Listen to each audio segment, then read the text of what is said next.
Jimbo, I think one of the great things about your coaching in a national championship game is that people are going to learn the story about your son, Ethan, and what you guys are going through. I think most people know he has a very rare blood disorder called Fanconi anemia. Fanconi anemia. Fanconi yes. anemia. Talk about hitting a bad lottery, 1 in 300,000.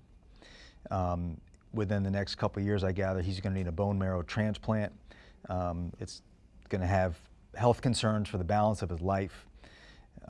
First of all, just tell us, how's he doing and how are you coping with all this? Right now, his blood counts are normal. I mean, are down, but they're stable. So we have to wait till the blood counts go very low before they do the transplant. So right now he's living a normal life. He's very athletic, very smart, very intelligent. I mean, if you saw him, you wouldn't think there was anything wrong with him. I mean, very good athlete, plays and does everything. But in time, in the next few years, that we'll have to go through that, and then hopefully that'll be under, and then we'll have to monitor for the rest of his life. But hopefully the advances that Candy and I are made in what we're doing, and what she is really running the organization. I mean, she's running the Kids First Phone, and it's been unbelievable the advancements they've made in tech and how the life expectancies and how the prolonging of life, the betterment of it.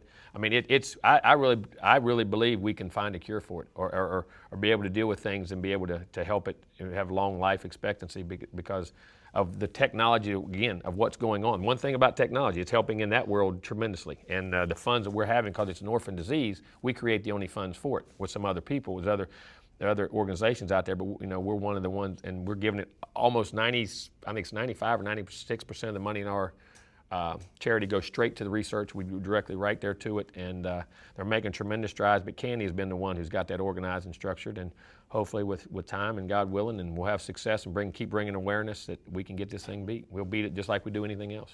And I do want to say to our viewers, if you go to bethematch.org, I'd never heard of this, by the way. I did this because I read about Ethan. You can sign up, and they send you a kit, and you get swabbed as a potential marrow donor. So bethematch.org. I hope our viewers go there. And we have Kids First Fund, which is the actual KIDZ1ST, which is the actual foundation which we have. Okay. An extremely painful and private situation that any parent has to go through. You guys had to make a decision. Do we handle this in-house privately, or do we take it out into the world? Why take it out into the world? Well, I looked, and there were so many kids that didn't have a voice, and so many kids that didn't have the financial resources that Candy and I do to be able to help Ethan to make sure he gets the best quality care. And we looked at things and said, why did God put this on our plate? He never gives you more than you can handle.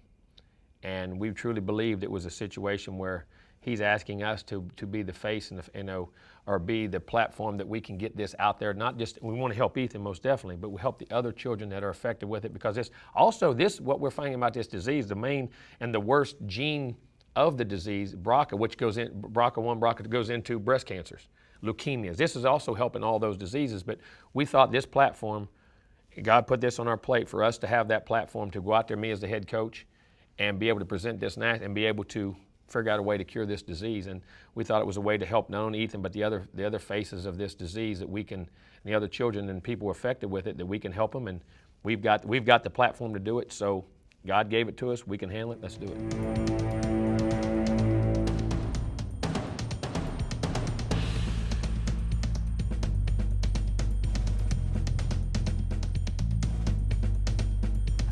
I'm wondering, Jimbo, how this has changed you as a coach. And here's why I ask. We know that football ain't life and death, but you know what?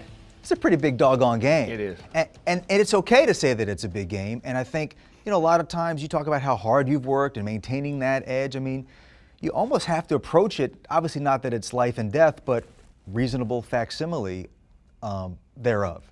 So I'm just wondering, when you talk about that competitive edge, about making this so doggone important, yet you have this incredible perspective as a man and a dad at just how unimportant it all is. So how do you strike that balance, and how do you maintain that edge? In the beginning, it was hard, but I've came to the conclusion, and I truly believe this, it's made me step back and realize football is what I do. It's not who I am.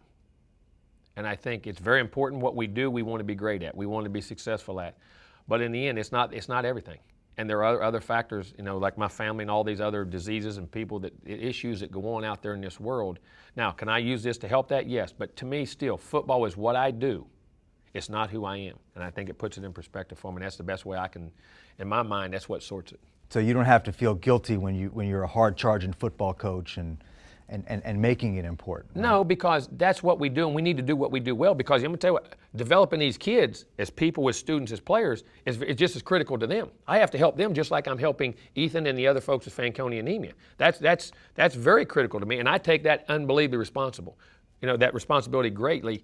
But at the same time, it is what we do, and we have to keep it in perspective. And those kids as players have to keep it in perspective. That's why we emphasize ball third.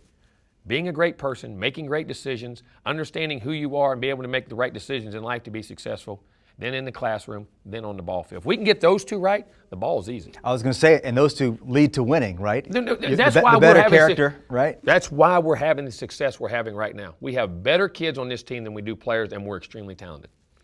Funny how often coaches can lose sight of that, especially in recruiting. I see that in the basketball world all the time. Yes. They're chasing, the highly ranked guys with all of these issues when, maybe you take the lower ranked guy who's a little mad that he's not up there, right? We say that all the time. Is it more important to get the 25 best players or the 25 best players that play together?